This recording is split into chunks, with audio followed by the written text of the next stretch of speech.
Om Namo Bhagavate Vasudevaya.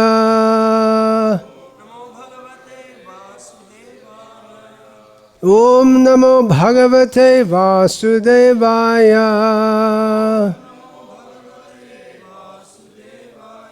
Om Namo Bhagavate Vasudevaya.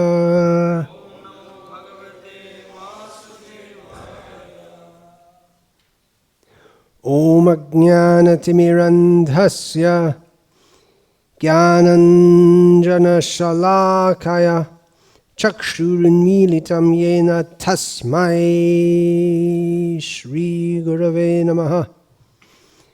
Nama Shreshtham Manamapi Shachiputramatra Swarupam Rupam Tasyagajam Urupurim Maturim Goshtavatim Radha Kundam Girivaramaho Radhika Madhavasham Prapto Yasya Pratita Kripaya Shri Gurum Tam Natosmi Vandeham Shri Guru Shri Ataf Padagamalam Shri Gurun Vaishnavanscha Shri Rupam Sagrajatam Sahagana Raghunatan Vitam Tam Sajivam Sadvaitam Savadhutam Parijana Sahitam Krishna Chaitanya Devam Shri Radha Krishna Padan Sahagana Lalita Shivashakhan Vitangscha Hare Krishna Krishna Krishna Hare Hare Hare Rama Rama Rama Hare Hare. Naturally, in discussion of this name of the Supreme Personality of Godhead, Tirthakara, as found in Sri Vishnu Sahasranama, I have mentioned the names of many Tirthas, especially in relation with Vishnu, Shiva, and Devi, and also some imaginary tirthas for imaginary gods, modern, newfangled, invented gods. The tirthas of these deities, they're all over India. It's, as I made that point, it's not that there were people living in India and then they were invaded from the north and they pushed the dark-skinned people down to the south. All rubbish ideas.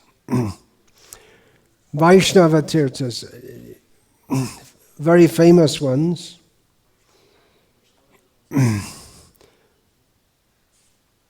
Well, actually, if we take the Char Dham, it's spread in the cardinal points of India, then they're all Vaishnav connected. Puri, Jagannath. Now there are theories that previously Jagannath was worshipped as Shiva. I don't know where Subhadra and Balabhadra would come in that. And as Buddha, because Buddhism was very prominent in Utkal Pradesh at one time. There's a train from Howrah to Bhubaneswar called Dhaule Express. Dhaule is a place near Bhubaneswar, which was a place of Buddhist monasteries, and I've never been there, but it's still there. Can be seen carved in the rocks, various Buddhist representations and motifs. So it may be that the Buddhists worship Jagannath. Good for them if they did. It's a step up from being a hardcore Buddhist. Yeah, hardcore Buddhists shouldn't worship anyone, even Buddha. There's no worship. In fact, they shouldn't even breathe. Why should they breathe? Why breathe? Why do anything?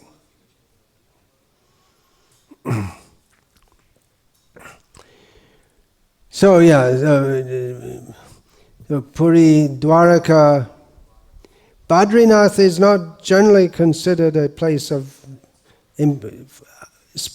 Vaishnavas, specifically for Vaishnavas.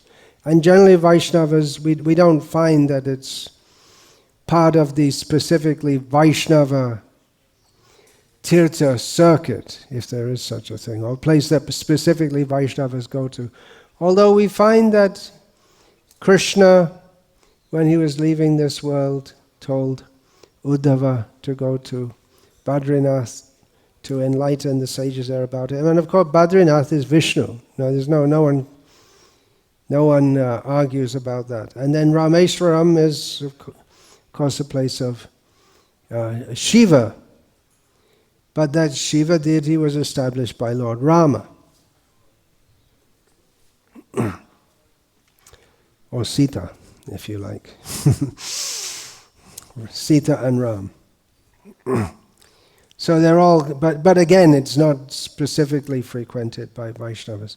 Here they'll go, because if they come from the north, they'll just so many Marathis, Gujaratis, Rajasthanis, and others will come to Rameshwaram on their Char Dham Yatra, and they'll visit Madurai also, and they'll visit Sri Rangam and Tirupati. These are the two most famous places. Actually, Tirupati is famous. Otherwise, in the north of India, hardly anyone heard of Rameshwaram. No one heard of Guruvayur. Hardly. It's not part of the culture. Even Nathdwara, that's known mainly only by the Vallabh Sampradaya Vaishnavas. Such a big, important place of pilgrimage. So like that. Anyway, there are so many holy places connected. Actually, Srila Prabhupada said that Uttar Pradesh was the best state in India because it has so many holy places.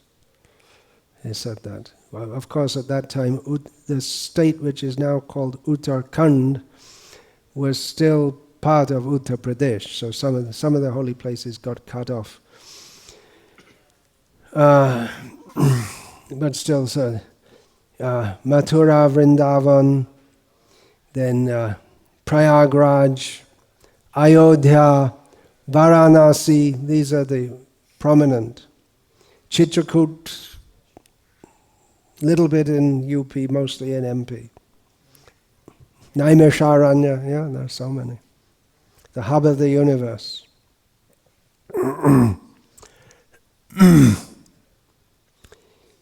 Navadvip is definitely a holy place for Vaishnavas, and specifically for Gaudiya Vaishnavas. Others don't go there. Only Gaudiya Vaishnavas. There is an ancient temple of, what's her name? Parama, of Durga. Temple is not exactly a temple. It's a bit strange. It's something inside a tree. But that's everywhere. Everywhere, wherever there's any settlement of Hindus throughout India, there'll be a Durga temple, for sure. But because of Chaitanya Mahaprabhu, obviously, for the Gaudiya Vaishnavas, Navadvip is the most visited, and Vrindavan very much so also, but not nearly as much because it's a long way to go. And previously, to go to Vrindavan from Bengal was a major undertaking. And Puri is also very popular with the Gaudiya Vaishnavas and Bengalis in general. It's a holiday. The main clientele, well, apart from coming to visit Puri for darshan of Jagannath specifically, Puri's economy is largely boosted by the Bengali tourist trade during the winter especially. They just go, they'll visit Jagannath, but it's more or less go to the beach, take a photo, and all this kind of thing. And plenty of fish there also, so they're happy. Sea fish.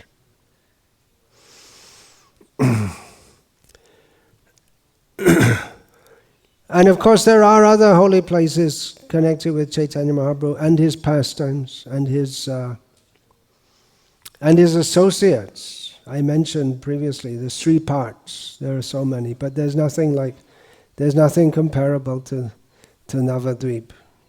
Navadvip, Mayapur became popularized initially by Bhaktivinoda Thakur, but really in a big way by Bhaktisiddhanta Saraswati Thakur, and then in a very big way by His Divine Grace Srila Prabhupada. I remember seeing, first time I went to Mayapur, 1976. On Gaur Purnima, we were just all astonished by the crowd. So many people coming. It's just not just astonished, but there's no room to move. The whole pathway is completely packed, and never seen anything like it. You'll get huge crowds for sports, especially soccer games in the West. But that's completely different. I mean, that's crowds, yes, but not for a religious purpose. It's unimaginable. In the churches, the big churches, that people mostly go just to look at them as some kind of a tourist attraction, just to look. And the idea that you should actually get down on your knees and pray doesn't occur to. And many of the churches, they're just empty. Even on Sundays. I remember some years ago, one of my disciples in London, Gujarati by background, as he was a shopkeeper in one area, and he was working with other local people for keeping up the social standards or something like that, protection against crime and all this kind of thing. So the local church pastor invited him to come to church on Christmas Day, which is the day when you expect the Christians to go. And he went to church, and in the church he told me there was the pastor himself and one black woman. Maybe Jesus was there too, but they didn't see him. It must have been a Protestant church, so they wouldn't have Jesus hanging on the cross. They only have that in Catholic churches, probably Orthodox also. In Protestant, they just have the cross, and you have to imagine Jesus, so better not imagine. So for so much enthusiasm for religion, and of course now the crowds have increased so much. That was 1976. Huge, huge crowds. Mayapur's also become something like a tourist spot. In fact, some of the Gaudiya Mats, they criticize ISKCON as the tourist mandir. Because if you want a day out with your friends and family or your workmates, Mayapur's good. There's nice gardens and this and that. Anyway, Bhaktisiddhanta Saraswati wanted people to come to Mayapur. At one point he made one exhibition of completely mundane things to attract people, because who's going to come for some esoteric religious reasons to come out to the rice fields and the remote Nadia district, and you can get a train, and then how do you go after that? Then you're by yourself. Even there wouldn't have been a train and then a rickshaw to Navadvip Ghat, but then there wouldn't have been regular boat services at that time to Mayapur. You'd have to hire a boat specially, because there wasn't now there's regular boat services between Navadvip Ghat and Hular Ghat for Mayapur. But at that time there wouldn't have been. And then there was no road either. Bhaktisiddhanta Saraswati made a road. Otherwise there was no... It was not easy to come, and why would people come? So he made some mundane attractions in the beginning just to get people to come. And of course, along with the exhibition of all different artifacts connected with agriculture, because that's what most of the people in the area are interested in, is agriculture. And they had some, what else did they have? So, exhibitions of scientific and industrial things. But he had also his spiritual exhibition along with it. And people came to, so he somehow or other he got people to come to Mayapur in the beginning, but then Srila Prabhupada made the best building in Bengal. It was generally considered like that when it was first built. You can't even, it's still there, but you can't see it very well because it's been built on top of also what's called the Lotus building, but it's been merged with what's now the present main temple, the temporary main temple, which is again joined with the Chakra building. So that was something, but the main attraction was the Western Vaishnavas. That was a big attraction, and still is. It's still not as much as it was, but it was really a sensation. Srila Prabhupada, he had insight into what would capture people's attention and what to do. He was a visionary. For instance, he went to America. Anyone would have thought, from India, generally people think if you're going to try and do something in the West, then you're going to go to England. That'd been the standard thing, but Prabhupada saw and now America is the most powerful country in the world and most influential. Prabhupada went to America, and he recognized the importance of the English language. He made his books, his first books in India, he wrote them in English. So he recognized the importance of English as a worldwide language. It's actually, for our devotees in countries where they're not raised with English language, like Russia, for instance, then it's somewhat of a handicap that if you don't know English, you can't listen to Prabhupada's, you can't understand Srila Prabhupada's lectures, and you can't read his books in English, and for the whole world, Russian is not very useful, but English is. So Prabhupada recognized that, and since Prabhupada went to the West, the learning of English has become a major phenomenon throughout the whole world. I saw at one point some advertisement, there are more people learning in China, there are more people learning English in China than there are people in England. So Prabhupada, he was a visionary in so many ways. Anyway, back to the topic of pilgrimage. So it's quite an event seeing the Gaudiya Vaishnavas visiting or going to a different place. I mean, even in South India, people are surprised when they see the Gaudiya Vaishnavas dancing.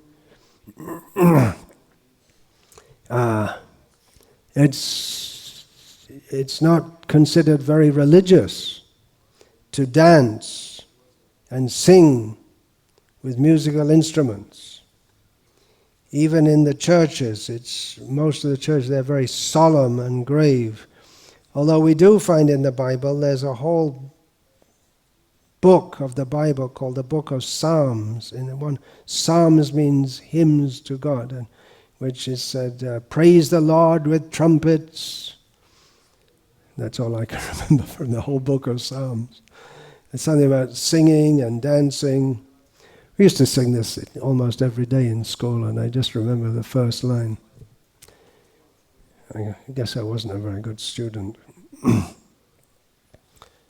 But it's really, there's Chaitanya Mahaprabhu's moment. He sang, he danced in love of Krishna, and he induced everyone else to do so also. I was just listening to a How I Came to Krishna Consciousness by Dayanand Swami. Dayanand Swami? How did he? Yes, there's an ISKCON Swami called Dayanand Swami. apart from the founder of the Arya Samaj and the South Indian Dayananda Swami from England. So he said that as a young boy, he was in his house and his father called him, come here, come here. And it was on TV, the Hare Krishna devotees. First time it'd been seen. He said, look at that. His father said to him. He said, that's real religion. And the boy said, who was later to become a Swami of his, how do you know it's religion? Because they're so happy. Very good, huh? We don't know the effect of this Krishna consciousness, how people are affected.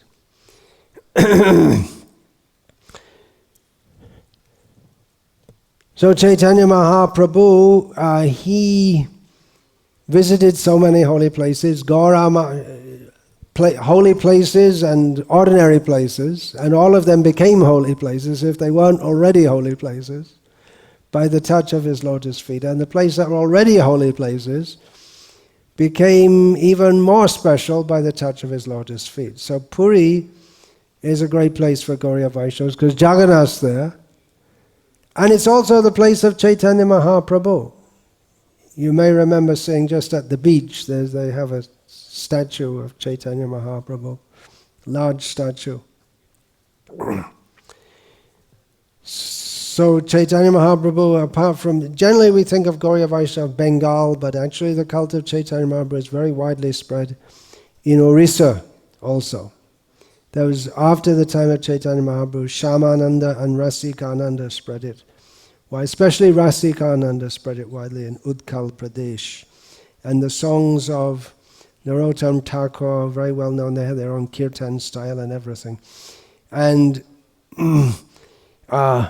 Prataparudra Maharaj, when Chaitanya Mahaprabhu was going from Puri to Vrindavan via Bengal, and Prataparudra Maharaj said, every place where Chaitanya Mahaprabhu stops, we'll make it into a pilgrimage place. We'll make a pillar and everything. And up to the present day, there are many places in Orissa where they say, Chaitanya Mahaprabhu came here on such and such a date, in such and such a year, and they have a mela on that day, and they feel very happy that Chaitanya Mahaprabhu visited our village.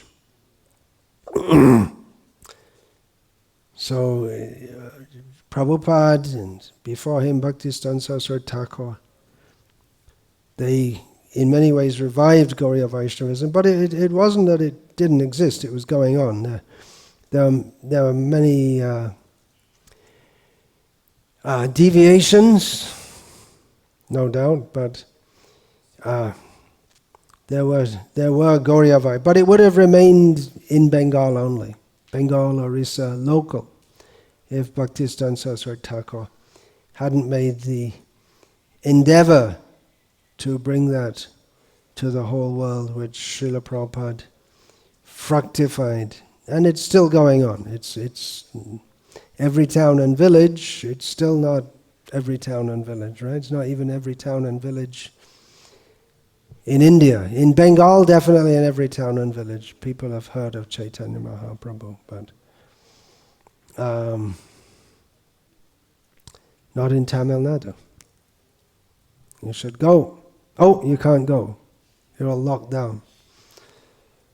You should go every town and village and tell people about this golden avatar who has descended to save us from being Tamils or Bengalis or Hindus or Brahmanas, to save us from our mundane designations and to join with him in his eternal dancing. Gauranga Nritya Nitya. Chaitanya Mahaprabhu's dancing is going on right now. And it goes on forever. We may be surprised. From Chaitanya Bhagavat, Nityananda Prabhu danced non-stop for 3 months with all his associates. Well, it's only 3 months. Only three. For us it's impossible to imagine. But that is that's quite possible. Now I'm just going to speak something about Makar Sankranti as talking about Bengal. I've not been to I talk about Ganga Sagar Mela, which occurs every year on Makar Sankranti, is it not? I believe so. I didn't know anything about it. The first time was sometime in the 1970s when I was in Bora Bazaar in Calcutta, which is full of shops run by Marwaris, and the coolies are Biharis and UP Wale, and the Talawalas, and Hindi spoken more than Bengali there. And I saw all these buses. In those days, buses meant bone shakers. There were no fancy buses. And the roads were also specially made for chiropractic treatment. Shake all your bones. The only thing is to shake your bones out of place, not into place. And completely packed up. I saw all these buses packed up with Marwari ladies. That's another, how the seats which are meant for two skinny Bengalis, and they have three fat Marwari ladies on each seat. So that's part of India's mysticism, that they can do things which are by normal calculation impossible. Actually, I had that experience. Well, this is a bit mundane, but anyway. Again, once in Bora Bazaar, Calcutta, I saw a car stop. A car means an ambassador car. That was a car in those days. And for the next maybe 10 minutes, all these fat Marwari ladies kept on getting out with all their pots and pans. And how could there be so many inside a car? I thought this is India's mysticism. How is this possible? So I was with them. What is this? What's going on? You don't usually see them in buses. These women, you don't see them much at all on the streets. Oh, and then he told they're going to Ganga Sagar. As far as I know, in those days at least, you could only go as far as Diamond Harbour, and then you had to go by boat or something like that, down in the Sundarban. So Sundarban means beautiful forest. It's the jungles in the south of both West Bengal and East Bengal, and the Ganga Delta, and there are all tigers down there, and crocodiles, and all kinds of things, snakes, and it's quite a wild place. It's really a jungle up to the present time. And mostly all Hindus and Vaishnavas of sorts, fish eating, but Vaishnavas. So I got a nice description here. A cross-section of Hindu society assembles here at the Ganga Sagar Mela, where people go and they get liberation. I mentioned before about Das Gupta, the accountant. He went and he got liberation. He went and took bath there. So a cross-section of Hindu society assembles here. Families with devotion in their heart. Sadhus come for moksha, and I guess there must be the bowels also. Some would be there for sure, even though they're not supposed to go. They decry pilgrimage and they go on pilgrimage. With a bowel, and there are no rules. If there are rules, they're meant for breaking. That's all. The main thing is got to be different from the mainstream society. It's like the hippies, they're all different in the same way. The hippies wanted to be different, so they all grew long hair, they all put flowers in their hair, they all took intoxication of illegal types. Whereas people will be singing there, definitely you'll get blind beggars who will sing. They're actually often very good singers, blind people, because I guess their sense of hearing becomes improved by having to rely on it so much. And that's a standard thing on the trains in Bengal also. Some blind beggar comes, singing very nicely, very often Hare Krishna mantra. People there telling some stories, jugglers and all kinds of people. People come to sell things. They make little. Nowadays they used to make little toys at home from wood and something like you pull it along a cart like that. You'll see pictures of Krishna with little toys like that. They're going on for generations. Now they have made in China, all kinds, machine guns and all kinds of things. Prostitutes are there. Generally in holy places they're prostitutes because I guess people get fed up of being too religious too much. Gamblers, invalid beggars. Politicians come to get their photo taken and put in the newspaper. I was there, mixing with the common people. Bharat Sevashram Sangha will be there. That's a religious group which does, in all the holy places frequented by Bengalis, you'll see an ashram at the Bharat Sevashram. Say, oh, you won't see it because it's written in Bengali usually. And they provide social services for the pilgrims, and the thieves are there also, of course. Good place for thieves. So, hey, what are you going to steal? Just petty thieves. No, not big time. Just thieves by caste, mostly. It's like if someone's father is a barber, you become a barber. Your father is a farmer, you become a farmer. Your father's a thief, you become a thief. It's the caste system. Nowadays they all go to college and become IT professionals. And there's no one to do the farming. So, Vanaprastha life.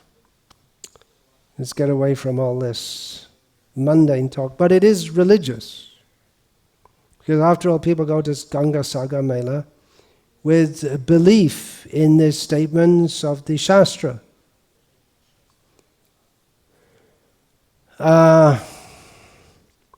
Tirthas are especially meant for Vanaprastha. Maybe I'll start that tomorrow. But I should say something a bit Krishna conscious before I finish this talk. So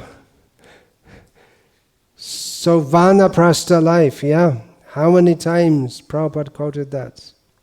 Panchas ordvang vanang vrajet. One should not remain packed up at home throughout all of one's life. At the age of 50, according to Shastra, one should go to the forests. The idea is that hitvatma patam grihamandakupam vanangato yadharim ashrayata. Prahlad Maharaj told his father, give up the cause of downfall of the self. Having given up hitva atmapatam, what is that? The cause of downfall of the self? The griha, which is a blind well. That you're walking around, everything's right there, you don't see it, you just fall into it. And go to the forests to take full shelter of Lord Hari. So the idea is that age of 50. So if you marry young, then you have grown-up children, grown-up sons specifically, and you can, at the age of 50, when you're still in good health, and with the wisdom that should come with age, that will come with age, if one spends one's life not engaging in household life simply for sense gratification, but doing daily sadhana. And then the foolishness of youth should have passed, by the age of 50, especially if one is engaged in regular daily sadhana and makes the goal of life Krishna conscious. So it's a good age to leave home. Then one's discharged the family responsibility, and the body is still in good shape, should be, if one's led a clean life, and one has acquired knowledge, not only from study, which is the beginning of study is in early life. That's the time for education, for full-time education, for those who... But then one goes on studying throughout his life. It's not that one stops education when he leaves school. And then there's the school of life also. So with all these things, then it becomes a very solid foundation for the vanaprastha, to leave home and to become detached from family life and fully absorbed in Krishna consciousness, and possibly also prepare himself for sannyas, for preaching, for sharing that with others.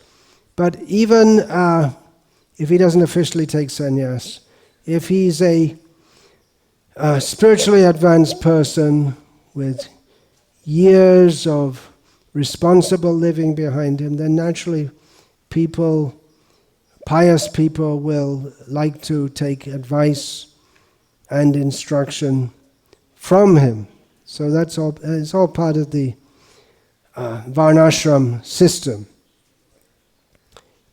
which very much needs to be set up, especially in the West. I mean, there are important features of that varnashram system still alive in India. The idea that we should look after the elders, but the idea that the elders should instruct spiritually, that's not much there anymore, because they didn't get it themselves. They have no such idea. That has to be revived.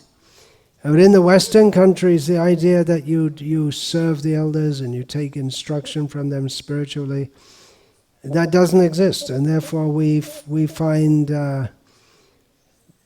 so many frustrated older devotees who have so much to share and can guide young people. They can see the young people, the kind of mistakes they're making, and they can tell them, don't do that. Because I've already been that way, and I know you shouldn't do that.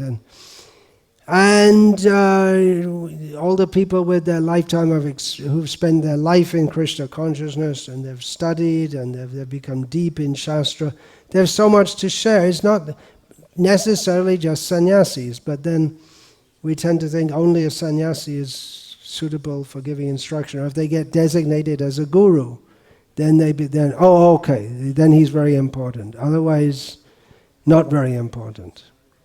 So it's a great loss to the Vaishnava society that the elders are not facilitated in such a way to guide others, and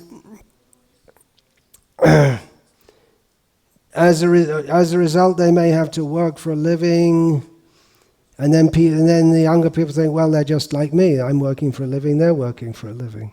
So really, we have a lot of work to do for reviving Varnashram culture. It's not just about farms. There's so much has to be revived.